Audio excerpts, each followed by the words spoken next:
Bonjour, bienvenue dans Incorporer, le podcast qui va t'aider à plus habiter ton corps et à mieux vivre ta vie.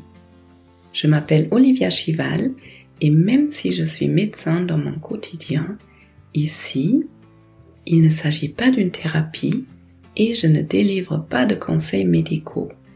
Il s'agit d'un espace dans lequel j'ai envie de mettre le lien entre le corps et l'esprit au centre pour une meilleure gestion des émotions et pour tout changement vers plus de stabilité, plus de sécurité à l'intérieur de soi. Bienvenue dans ce nouvel épisode. Merci de prendre du temps pour toi, pour nous. J'espère que tu vas bien. Ces derniers temps, je me suis rendu compte qu'il y a pas mal de thérapeutes qui écoutent mes épisodes, mon podcast, et j'en suis ravie. Et cet épisode d'aujourd'hui, il peut être particulièrement intéressant pour toi si tu es coach, si tu es thérapeute, si tu accompagnes d'une façon ou d'une autre d'autres personnes. Et en même temps, cet épisode, il peut être intéressant aussi si tu es client ou patient de thérapeute, de coach. Et cet épisode peut être intéressant pour toi aussi si tu es tout simplement un être humain en relation avec d'autres êtres humains. Je vous ai parlé souvent de la thérapie sensorimotrice, c'est ma formation principale et en même temps je crois que je n'ai jamais vraiment expliqué en quoi ça consiste. Alors aujourd'hui dans cet épisode je ne vais pas forcément aller dans toutes les explications, comment ça fonctionne, etc. non plus. En revanche, j'ai envie de vous partager la base, les fondements de cette thérapie et je trouve ça tellement intéressant parce que quand j'ai commencé à apprendre ces principes sur lesquels cette thérapie se base, eh bien ça a révolutionné ma façon d'être dans cette vie et surtout ma façon de mener des thérapies, d'accompagner des personnes. À l'époque, quand je sortais des études et de quelques années de travail, eh ben, ce que j'ai appris là, c'était complètement nouveau pour moi et ça allait carrément à l'encontre de à peu près tout ce que j'ai appris avant. Et maintenant, je trouve que c'est vraiment indispensable pour toute bonne thérapie, mais aussi pour toute relation interpersonnelle, pour toute relation avec d'autres personnes que je veux harmonieuse, saine, respectueuse. Donc j'espère que tu trouveras de l'inspiration dans cet épisode sur les principes, sur les fondements de la thérapie sensorimotrice. Et avec tout ça dit, c'est parti pour l'épisode.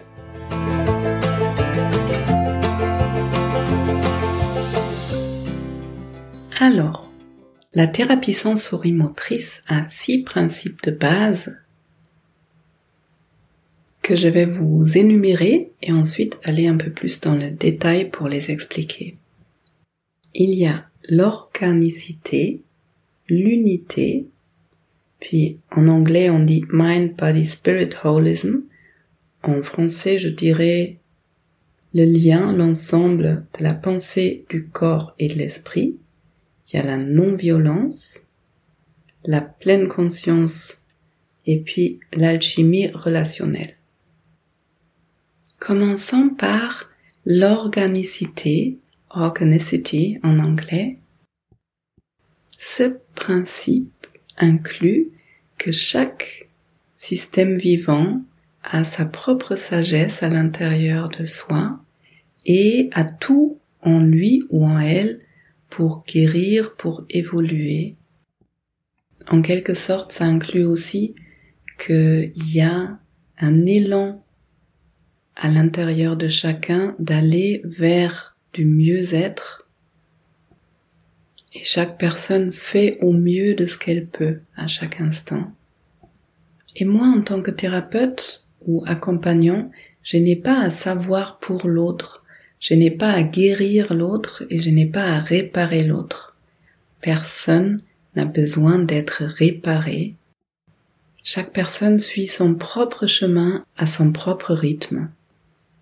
Ça va à l'encontre de cette attitude où moi, en tant que thérapeute, je sais pour l'autre. En fait, je me mets juste dans une position d'accompagnant. Je vais aller chercher avec le client, avec le patient, avec curiosité, comme un explorateur, je vais aller chercher qu'est-ce qui veut émerger et comment l'autre veut traverser, a besoin de traverser cette étape, cette difficulté. Avoir confiance en la capacité de l'autre de trouver son propre chemin et juste être là pour accompagner. Et si on transpose ça sur les relations qu'on peut avoir dans notre quotidien, cela impliquerait vous savez, des fois, on a l'impression de savoir tout mieux que l'autre. On sait ce qui lui ferait du bien et on veut le pousser pour aller vers ce que moi je pense est bien pour lui. Eh bien, l'autre est la seule personne à savoir ce qui est juste pour elle. Et ce principe d'organicité peut m'apprendre à prendre un peu de recul, à faire confiance en l'autre et à le soutenir dans sa façon de gérer les choses, dans sa façon de grandir, d'évoluer dans sa propre vie. Le deuxième principe, c'est celui de l'unité, unity en anglais, qui implique qu'on est tous connectés les uns aux autres et même à tout ce qui nous entoure. On fait partie de la nature, on fait partie de notre univers. Et dans cette unité, chacun, chacune a ses propres différences. On est différent au niveau interpersonnel, on est différent au niveau culturel, on appartient à des groupes avec des visions et des valeurs différentes. Et ça peut être intéressant d'avoir dans l'esprit le fait que quand moi j'agis, ça a un impact sur toutes les personnes autour de moi, et en même temps de reconnaître et de respecter la différence de chacun. Si j'ai en face de moi quelqu'un d'une autre ethnie, ou tout simplement d'un autre sexe, ou quelqu'un qui a grandi dans une famille qui était complètement différente de la mienne, comment je peux accepter et respecter qu'il a une vision des choses qui diffère de la mienne et que peut-être je ne peux pas comprendre et peut-être je ne suis pas d'accord, mais peut-être je peux aller dans l'acceptation et dans le respect. Dans les relations, dans notre quotidien, je ne sais pas si ça vous arrive, mais on peut avoir envie que tout le monde fonctionne comme moi. Ce serait trop chouette, comme ça, je comprendrais tout le monde et tout le monde me comprendrait. Bon, à vrai dire, je pense que ce serait plutôt énervant si tout le monde fonctionnait comme moi. Mais surtout ce concept de l'unité est là pour m'aider à comprendre que non, l'autre, il est différent. Il a sa vision du monde. Et en même temps, on est connecté, on est en lien. Le troisième, c'est Mind, Body, Spirit Holism. Le lien, l'ensemble de la pensée, du corps et de l'esprit. Je pense qu'en français, il y a un mot holisme, si je me trompe pas. Ce principe nous apprend que la pensée, le corps et l'esprit fonctionnent ensemble, sont toujours en lien. Ce qui veut dire que ce que je pense a un impact sur mon corps et sur mon âme, sur mon esprit. Quelque chose qui impacte mon corps va avoir un impact aussi au niveau de mes pensées et de mon esprit, et quelque chose qui impacte mon esprit, mon âme, va avoir un impact sur mon corps et sur mes pensées. En gardant ça en tête, on va travailler avec le tout et pas seulement avec le corps en oubliant qu'il y a un esprit. Et on va travailler pas non plus seulement avec les pensées en oubliant qu'il y a un corps et un esprit avec. Dans la thérapie sensorimotrice, ça veut dire que je travaille avec l'ensemble et qu'en quelque sorte, je relie les trois, l'esprit, le corps et la pensée. Et pour moi, ça veut dire aussi que chaque bonne thérapie, ou bon, c'est pas le bon mot, c'est plutôt chaque vraie thérapie pour moi, elle va vers de la spiritualité parce que elle me permet de mieux en mieux me rencontrer en lien avec tout ce qui m'entoure et de m'élargir sur un plan spirituel. Si on transpose ce principe dans notre quotidien, je dirais comment je peux voir l'autre comme un être entier, m'adresser avec mon corps à son corps, m'adresser avec mes pensées à ses pensées, et m'adresser aussi avec mon esprit à son esprit à lui. Le quatrième principe, c'est la non-violence, non-violence. Celui-là, il est super important. Après, vous vous rendez peut-être déjà compte qu'ils sont tous liés les uns aux autres, les principes entre eux-mêmes. La non-violence implique qu'on n'applique pas de violence, qu'on ne force pas l'autre, qu'on ne pousse pas l'autre, et surtout qu'on essaye d'éviter tout jugement et toute pathologisation. On évite de rendre quelque chose pathologique. Éviter tout jugement, éviter de critiquer l'autre, c'est pas seulement dans la parole. Là où ça devient un vrai challenge, et même, je dirais, un chemin spirituel pour soi-même, c'est que le jugement, il commence dans la pensée. Comment je peux me rendre compte à quel moment je commence à juger et à critiquer l'autre, à vouloir le pousser dans une direction qui n'est peut-être pas la sienne? Vous voyez, ce lien de non-violence, il est très lié à l'organicité. Comment je peux prendre un peu de recul et faire confiance à la sagesse qui est dans l'autre? Comment je peux faire confiance que l'autre, là, en ce moment, il fait le mieux de ce qu'il peut avec qui il est, avec tous ses bagages, avec son passé? Parce qu'en fait, dès que j'applique de la violence, du jugement, l'autre va se barricader. Et c'est très naturel, personne ne veut être critiqué ou jugé. Et pour moi, chaque personne a besoin d'apprendre à avoir de plus en plus confiance en ses propres capacités, en sa propre sagesse, l'apprentissage de l'écoute de soi et de se faire confiance. Et pour nos relations dans notre quotidien, oulala, qu'est-ce que ça donnerait si chacun au moins essaye d'être moins dans le jugement des autres? Si chacun essayait d'accepter justement qu'on est tous liés et que chacun est différent et que c'est juste et ok comme ça. La beauté, elle est dans la différence. Si on mélange ces deux principes, l'unité et la non-violence, en quelque sorte, ça veut dire aussi chaque violence, entre guillemets, chaque jugement, chaque action forcée que j'applique sur quelqu'un d'autre, je l'applique sur moi-même. Et d'ailleurs, si je juge l'autre, en général, je juge moi-même.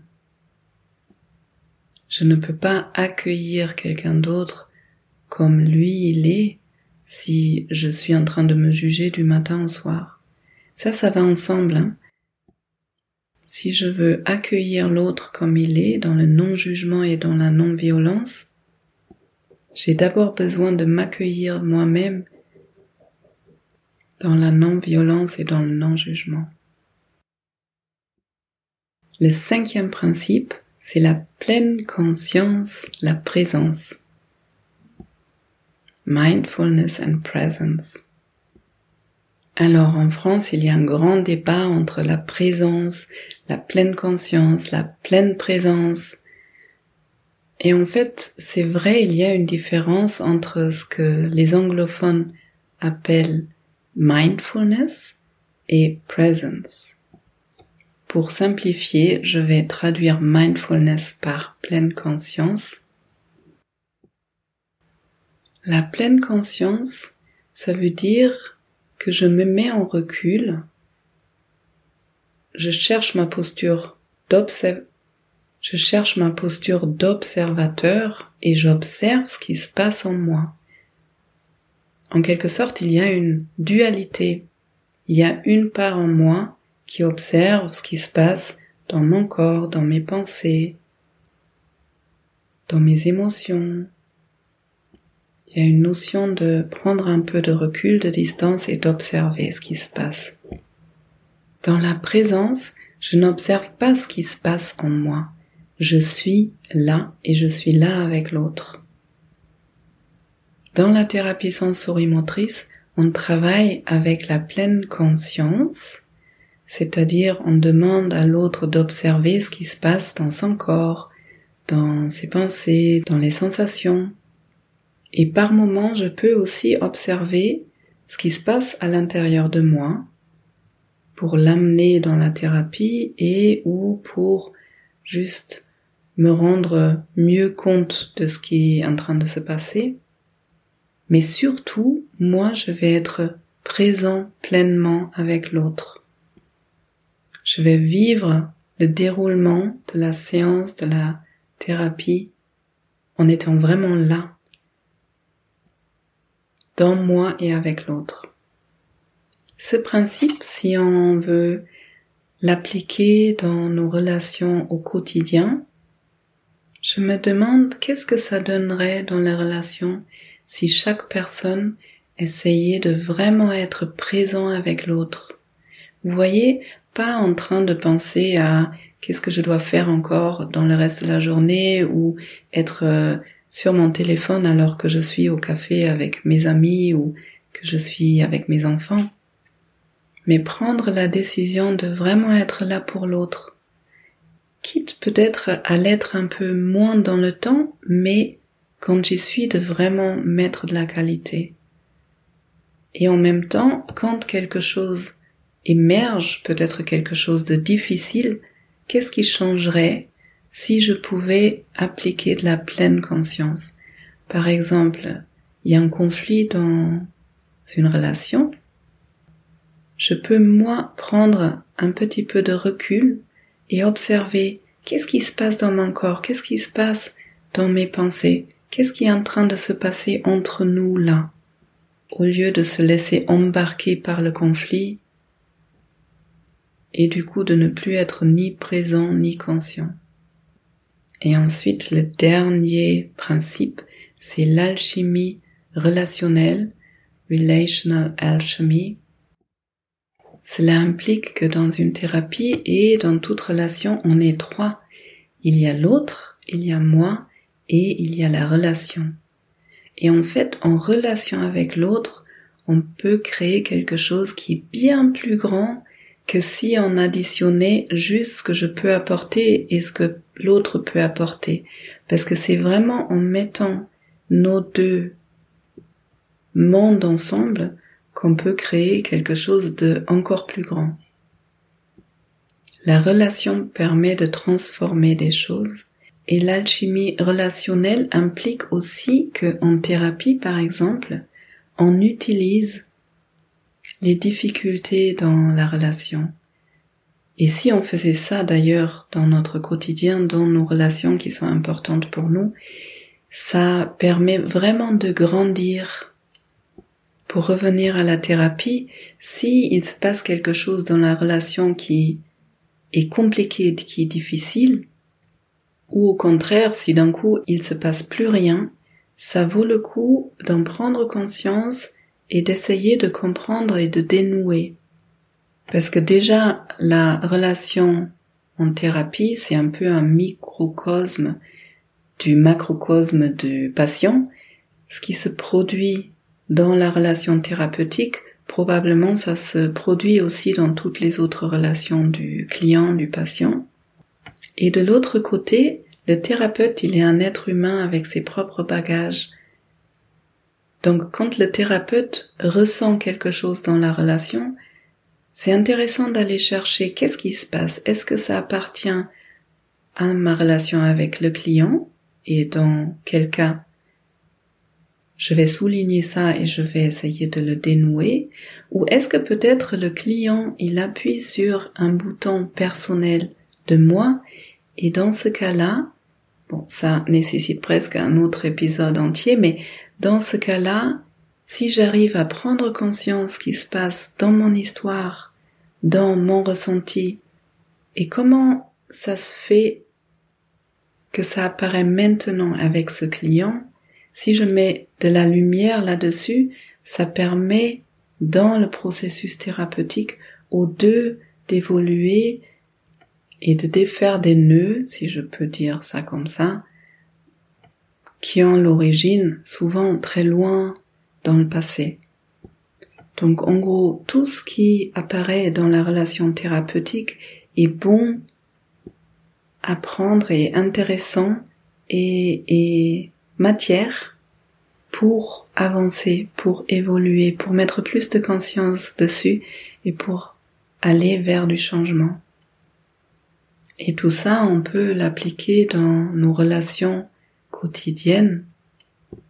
Chaque conflit, en fait, nous permet, si on s'y prend bien, d'évoluer, d'aller chercher qu'est-ce qui appuie chez l'un, chez l'autre, qu'est-ce qui se passe là dans la relation, pourquoi ça se passe comme ça, comment on peut guérir chacun nos propres blessures et comment on peut trouver un moyen de fonctionner mieux ensemble. Voilà les 5 principes que je trouve tellement importants autant en thérapie que dans chaque relation, dans notre quotidien.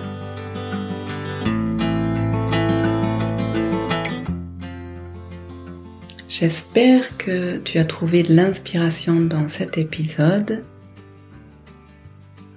Peut-être tu as envie de mettre un peu plus de conscience sur un des 5 principes, l'organicité, l'unité, l'ensemble pensée, corps, esprit, la non-violence, la pleine conscience et la présence et l'alchimie relationnelle.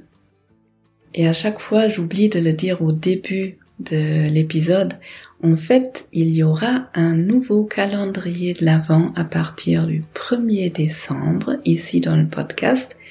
Et il y a déjà des personnes qui m'ont demandé « Oh, est-ce qu'il y aura de nouveau un calendrier de l'Avent ?» Donc oui, il y aura de nouveau vers 3-5 minutes tous les jours. Une invitation d'être plus connecté à toi-même.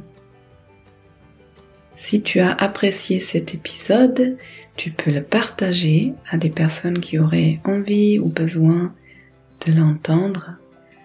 Je suis toujours très très reconnaissante pour des commentaires sur les plateformes, pour des étoiles, ça permet à plus de personnes de trouver ce travail, ce podcast.